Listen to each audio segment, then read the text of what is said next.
Now that spring has arrived, I decided that I would share this story with you. It's called Albert by Donna Napoli. And we'll find out about two cardinals who choose a very interesting place to build their nest. Albert sat at his table and drank tomato juice and listened to the noises of the morning. The people in the apartment above clattered downstairs and out the door on their way to work. The dog next door barked hello to everyone who passed. Children giggled on their way to school. These were good noises. Albert stood up and worked his hand out between the grill work over the window. He wanted to check the weather. The garbage truck rumbled by. That wasn't a good noise. Albert shook his head. Too cold, he said. He shut the window and rubbed his hands to warm them. And then he sat down and read the comic strip. The next day, Albert ate lunch and listened to the noises of midday. The mailman sang as he slung his pack over his shoulder. The snack vendor shouted out the day's special, golden bean cakes. The flower lady laughed with her customers. Good noises today, very good noises. Albert went to the window and reached his hand toward the maple tree. How was the weather today? Two men walked past arguing. Now, that wasn't a good noise. Too damp. Albert shut the window and wiped his hands on his trousers. Then he took out a pack of cards and did card tricks. The next day, Albert said, too hot. And the next day, too breezy. Albert told himself that when the weather was just right, he'd put on his hat and go out for a walk. And every day the weather seemed good at first, but after a moment more, it turned out the weather was never just right. So Albert listened to baseball games on the radio and cut pictures out of magazines and wrote postcards that he never mailed. And then one sunny day, Albert stuck his hand out the window, and the next thing he knew, a twig appeared in it. Albert looked around in surprise. A cardinal flew by and dropped in another twig, and then there were two cardinals, a bright red male and a brown-yellow female, and both of them were dropping in twig after twig. Albert watched, dumbfounded as his now cupped hand filled to the brim. The cardinals fluttered and fussed and poked and pulled. They heaped grasses into the center of the twigs, and finally the female shaped the nest to fit her body and settled in. Albert stared at her. Excuse me, but my arm is not a branch. But the cardinal didn't even look at him. She flew off, leaving a nest of 4 tiny eggs in Albert's hand. With his free hand, Albert scratched his head. If he pulled his arm in, twisting it to get it back through the grill work, the nest would surely fall apart. So he stood there. The mother cardinal returned. Albert stood with his arm out the window. Mrs. Cardinal, I think you picked a poor spot to build a nest. But the cardinal just whistled and fell asleep. And that night, Albert slept standing up. The next day, the mother cardinal kept the eggs warm while the father cardinal fed her. Albert rubbed his aching neck. Listen, I hate to disappoint you two, but I'm not sure this is going to work. The cardinals looked at Albert. Then they preened each other. And that night, Albert slept standing up again. The third day, Albert rotated his shoulders to get the kinks out. The mother bird flew to the ground and pecked at a grub. Albert took a good look at the eggs for the first time. Perfect sea blue ovals with red-brown spots. The father bird flew down and chattered at the mother bird. She flew back to the eggs and sat on them. Pretty eggs, said Albert gently, and the cardinal gave a quizzical chirp.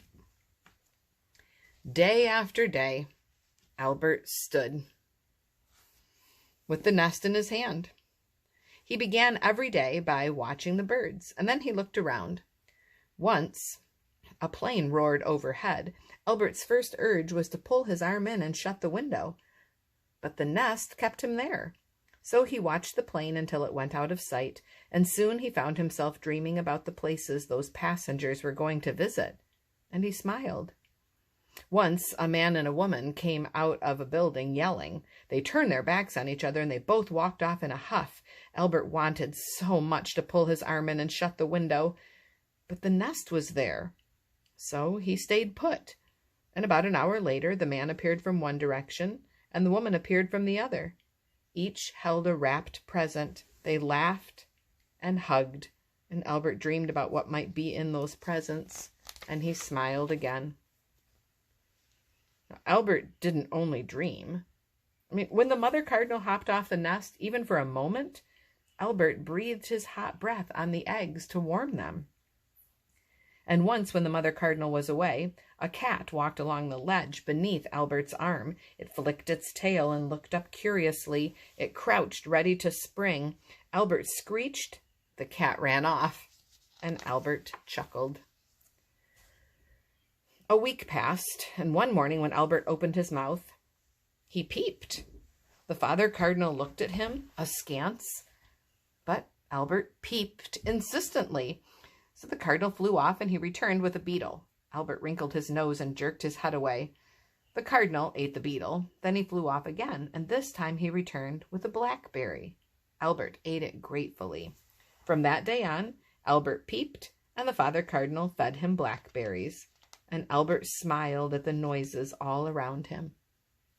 Days passed, and on the 12th morning, Albert spied a crack in one of the eggs.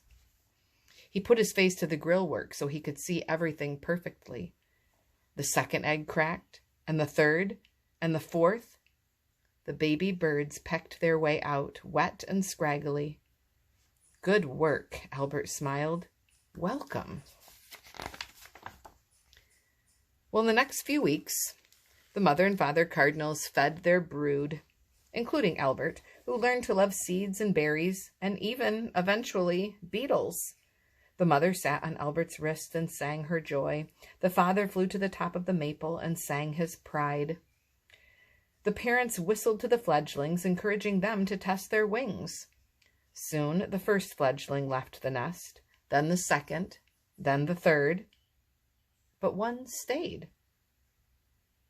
He hopped up Albert's arm and pecked at his nose, and he looked worriedly at the ground. "Go for it, birdie," said Albert. "Fly." The fledgling looked down again, but he kept his wings close to his body. So Albert stuck out his hat in front of the fledgling. "Come on," he said, "give it a try."